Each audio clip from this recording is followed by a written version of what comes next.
تو عدالت نے ظاہر قانون کے مطابق فیصلہ کرنا ہوتا ہے. اب جو رعایتیں شریف خاندان کو لاہور ہائی کورٹ سے ملتی ہیں وہ عام کسی پاکستانی شہری کو نہیں ملتی, پنجاب کے کسی اور شہری کو نہیں ملتی. تو آپ دیکھتے ہیں کہ ان کو ڈیل اور ڈھیل مقتدر حلقوں کی جانب سے ملتی ہے یا نہیں ملتی, اور اگر وہاں سے ڈیل اور ڈھیل ملتی ہے تو لاہور ہائی کورٹ پھر کیسے ان کو جو ہے وہ ریلیف دیتی ہے. سر اب ہمیں یہ بھی بتائیے کہ ان پر جو عائد الزامات ہیں, جو یہ کیسز چل رہے ہیں, یہ کس نوعیت کے ہیں, کس قدر سنگین ہیں یہ؟ دیکھیے شہباز شریف صاحب کے اوپر کیسز تو بہت سنگین ہیں, بلکہ میں تو اکثر یہ کہتا ہوتا ہوں کہ شہباز شریف صاحب کے جو کیسز ہیں وہ نواز شریف صاحب اور آصف علی زرداری دونوں سے زیادہ سنگین اور تشویشناک اور خطرناک ہیں. اس کی ریزن کیا ہے؟ اس کی ریزن یہ ہے کہ مکمل دستاویزی شواہد موجود ہیں. دیکھیں آپ بہت ساری چیزوں کو آپ ایسا سمجھیں کہ آپ ان کا انکار کر سکتے ہیں, آپ الزامات لگا سکتے ہیں, آپ کہہ سکتے ہیں کہ جی یہ سیاسی کیس ہے, آپ کہہ سکتے ہیں جھوٹے الزام ہیں, آپ کہہ سکتے ہیں یہ میں نے نہیں کیا, آپ یہ کہہ سکتے ہیں میں نے نہیں کیا, آپ یہ کہہ سکتے ہیں کہ میرے اگر اثاثے میری آمدن سے زیادہ ہیں تو وہ ثابت کریں کہ یہ کیسے ہیں, یہ ساری چیزیں آپ کر سکتے ہیں. لیکن شہباز شریف صاحب کے معاملے میں دستاویزی شواہد موجود ہیں. شواہد موجود ہیں کہ کس اکاؤنٹ میں کتنے پیسے آئے, کس اکاؤنٹ سے پیسے آئے, کس نے کہاں بھیجے, کس طرح بھیجے, کن ناموں سے پیسے آئے, کن ناموں پہ گئے, فیک اکاؤنٹ سامنے آئے, بے نامی اکاؤنٹ سامنے آئے, جعلی اکاؤنٹ سامنے آئے. پھر کچھ اور لوگ جو جو سلمان شہباز کے دوست تھے ان کا کردار سامنے آیا. پھر وزیر اعلیٰ ہاؤس استعمال ہو رہا تھا, پھر شہباز شریف صاحب کا کیمپ آفس استعمال ہو رہا تھا, پھر ان کی گاڑیاں استعمال ہو رہی تھیں, سرکاری ان کا پروٹوکول استعمال ہو رہا تھا, ان کی سرکاری جو پوزیشن تھی اس کا استعمال کیا جا رہا تھا. تو شہباز شریف صاحب کے اوپر جو کچھ نیب نے بتایا ہے یا جو شہزاد اکبر صاحب سامنے لائے ہیں وہ تو بہت ہی خطرناک ہے, وہ تو بہت سنگین ہے. دیکھیں مسئلہ یہ ہوتا ہے کہ میں نے آپ کو کہا نا کہ جو زبانی کلامی چیزیں ہوتی ہیں وہ انکار ہو سکتا ہے, وہ کنٹروورشل ہو سکتی ہیں. لیکن اگر آپ مجھے یہ کہتی ہیں کہ جی آپ نے فلاں بندے سے پیسے لیے ہیں تو میں کہہ سکتا ہوں میں نے نہیں لیے. لیکن اگر آپ ثبوت مجھے دکھا دیں گی کہ فلاں بندے نے اس اکاؤنٹ سے آپ کے اس اکاؤنٹ میں, اس بینک کے اس اکاؤنٹ میں فلاں تاریخ کو اتنے پیسے جمع کرائے ہیں, یہ چیکوں کی کاپیاں ہیں, یہ ٹرانزیکشنز کی تفصیلات ہیں, اور آپ یہ دکھا دیتی ہیں کہ میں نے اپنے کسی بندے کو بھیجا اور وہ جا کے وہ چیک کیش کرا کے لایا,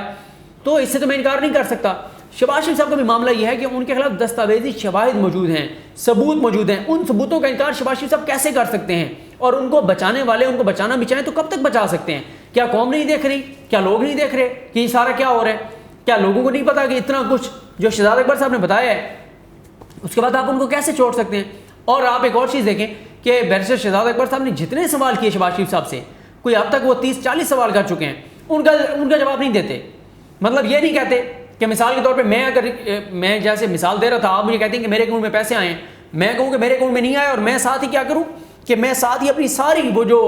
بینک سٹیٹمنٹ ہوتی ہے وہ آپ کو میڈیا کو دے دوں کہ یہ دیکھیں جی مجھے دکھائیں کہاں میرے اکاؤنٹ میں پیسے آئے ہیں, یا میں دستاویزات لے ہوں کہ اکاؤنٹ سے بینک سے کہ جی کوئی ٹرانزیکشن نہیں ہوئی, یا میں کہوں کہ آپ یہ جو چیک میرے دکھا رہی ہیں میڈیا پہ یہ غلط ہیں اور میں جا کے اور عدالت میں آپ کے خلاف چلا جاؤں. تو شہباز شریف صاحب ان الزامات کا جواب نہیں دے رہے جو اسپیسیفک الزامات ہیں. کرتے ہو کیا ہیں؟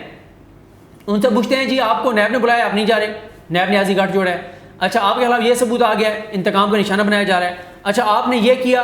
میں نے میٹرو بنا دی. اچھا آپ نے فلاں کے اکاؤنٹ میں اتنے پیسے آپ نے لیے, میں نے موٹر وے بنا دی. اچھا آپ نے پارٹی فنڈنگ کے نام پہ اتنے پیسے فلاں اکاؤنٹ میں لیے اور پھر ان کو شفٹ کر دیے ادھر, ہم نے جی بجلی کا بحران ختم کر دیا.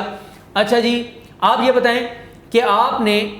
فلاں بندے کو جو ہے وہ اس کے اکاؤنٹ سے اتنے پیسے آئے, وہ آپ کے اکاؤنٹ میں آ گئے یا آپ کی فیملی کے اکاؤنٹ میں آ گئے, اور اس کے بعد آپ نے اس کو عام عہدہ دے دیا. تو کہتے ہیں جی وہ عمران خان کے فلاں بندوں پہ بھی کیسز ہیں. اگر عمران خان کے لوگوں کے اوپر کیسز ہیں اس کا بھی احتساب ہونا چاہیے, اس کا بھی جواب آنا چاہیے, ان کے خلاف بھی نیب کی تحقیقات ہونی چاہیے, غیر جانبدارانہ ہونی چاہیے, بلا تفریق ہونی چاہیے. حکومت میں اگر کوئی لوگ بیٹھے ہوئے ہیں ان کو سب سے پہلے گرفتار کیا جانا چاہیے. لیکن یہ کیا سوال چنا جواب گندم, سوال گندم جواب چنا. سوال آپ سے کچھ کیا جاتا ہے, جواب آپ کچھ دیتے ہیں. آپ کا بیٹا پاکستان سے فرار ہو چکا ہے, آپ کا داماد پاکستان سے فرار ہو چکا ہے, آپ کا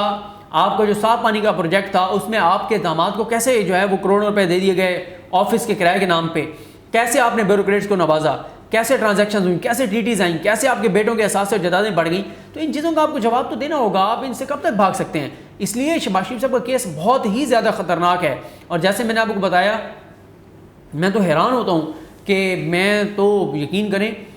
بہت حیران ہوں کہ اگر ان کے جو ماسٹرز ہیں اگر وہ ان کو بچانا چاہتے ہیں تو وہ ان کو کیسے بچائیں گے, کس کیس سے بچائیں گے, اور لوگوں کا کیا ری ایکشن ہوگا, لوگ کیا سوچیں گے, لوگ کیا سمجھیں گے. پاکستان کے نظام پر سے لوگوں کا کتنی تیزی سے پہلے اعتماد ختم ہو چکا ہے, مزید کس طرح سے لوگوں کا اعتماد ختم ہوگا پاکستان کے نظام پر سے کہ ایک ایسا شخص جس کے بارے میں خود شہزاد اکبر صاحب، ہمارے ادارے، ہمارا نیب وہ دکھا رہے ہیں، بتا رہے ہیں کہ یہ چیزیں ہمارے سامنے آ چکی ہیں، تو کیسے آپ ان ساری چیزوں سے جو ہے وہ قطع تلقی کرتے ہوئے، اور وہ چودھری شجاعت حسین صاحب والی بات ہے کہ آپ کہیں گے کہ اس پہ مٹی پاؤ، کیسے آپ اس پہ مٹی ڈال کر کیسے آپ شہباز شریف صاحب کو بچائیں گے؟ تو میرا خیال ہے کہ پاکستان میں جو عمران خان صاحب بھی کہہ رہے ہیں کہ احتساب کا عمل آگے بڑھنا چاہیے، قانون سب کے لیے ایک ہونا چاہیے، تحقیقات ہونی چاہیے، اور اگر شہباز شریف صاحب کے خلاف کچھ نہیں ہوتا تو ان کو کلین چٹ ملنی چاہیے، اور ان کو ایسی کلین چٹ ملنی چاہیے اور ایسا ان کو سرٹیفکیٹ ملنا چاہیے کہ اس کے بعد وہ سب لوگوں کو دکھا سکتے ہیں۔ اور بات ہے، سادہ سی بات ہے، آپ کے بیٹوں کے اثاثے کئی گنا بڑھ گئے۔ مثال کے طور پہ اگر ان کے پاس، اگر سیاست میں آپ کے وزیر اعلیٰ پنجاب بننے سے پہلے اگر مثال دے رہا ہوں کہ 1 کروڑ تھا اور اب 5 ارب ہو گیا ہے، تو ان کو کہیں سے تو جواب دینا ہوگا نا۔ اور ہمارا آئین یہ کہتا ہے، ہمارا قانون یہ کہتا ہے کہ جو پبلک آفس ہولڈر ہیں، جو سول سرونٹ ہیں، جو سرکاری عہدوں پر ہیں، جو عوامی عہدوں پر ہیں، جہاں پہ قومی خزانے کا معاملہ ہے، جہاں پہ اہم پوزیشنز کا معاملہ ہے، جہاں پہ وہ انفلوئنس کر سکتے ہیں، جہاں ان کے پاس اختیار ہوگا، طاقت ہوگی، ان کا اہم چیزوں میں کردار ہوگا، ان لوگوں کے اگر بچوں کے اثاثے اور جائیدادیں، بیوی اور بچوں کے اثاثے اور جائیدادیں بڑھتے ہیں تو ان کو جسٹیفائی کرنا پڑتا ہے، کیونکہ پاکستان میں کیا ہوتا ہے، جو بھی کرپٹ شخص ہوتا ہے وہ کیا کرتا ہے، وہ اپنے بیوی اور بچوں کے نام پہ اثاثے اور جائیدادیں بناتا ہے۔ اور ابھی جو قاضی فیصل صاحب کا کیس چلا تھا اس میں بھی یہی تھا کہ وہ کہتے ہیں کہ میں اپنے بیوی بچوں کے معاملات کا جواب دے نہیں ہوں، لیکن اس پہ فروغ نسیم صاحب کی دلیل یہ تھی کہ اگر آپ فائز صاحب کی یہ بات مان لیں تو یہ پاکستان کے نظام کے لیے تباہ کن ہوگی، یہ کرپشن کے فروغ کے لیے مترادف ہوگا کہ اگر کوئی بھی سرکاری افسر، کوئی بھی عوامی عہدیدار، کوئی بھی MNA، کوئی بھی MP، کوئی بھی وزیر اعظم، کوئی بھی وزیر اعلیٰ، کوئی بھی وزیر، وہ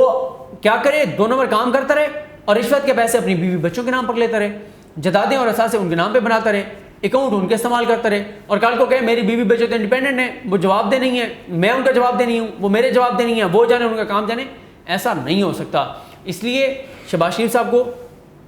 ان سوالوں کا جواب دینا ہوگا، اور ان سوالوں کا جواب دیے بغیر شہباز شریف صاحب کا جو ہے وہ ان کی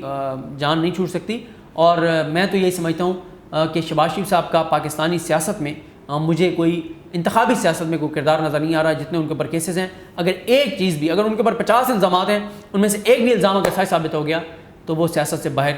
انتخابی سیاست سے باہر کر دیے جائیں گے، یعنی اس کے بعد وہ جو ہے وہ الیکشن نہیں لڑ پائیں گے۔ جی ناظرین، آپ نے گفتگو سنی کہ شہباز شریف پر جو الزامات عائد ہیں، جو کیسز چل رہے ہیں، وہ کس قدر سنگین ہیں، اور وہ گرفتاری بھی، ان کی امکانات ہیں کہ وہ گرفتار بھی ہو جائیں گے، لیکن اب وقت ہی بتائے گا کہ کیا ان پر جو سنگین کیسز ہیں، کیا وہ ردی کی ٹوکری میں جائیں گے، کیا وہ گرفتار ہو جائیں گے، یہ سب وقت ہی بتائے گا۔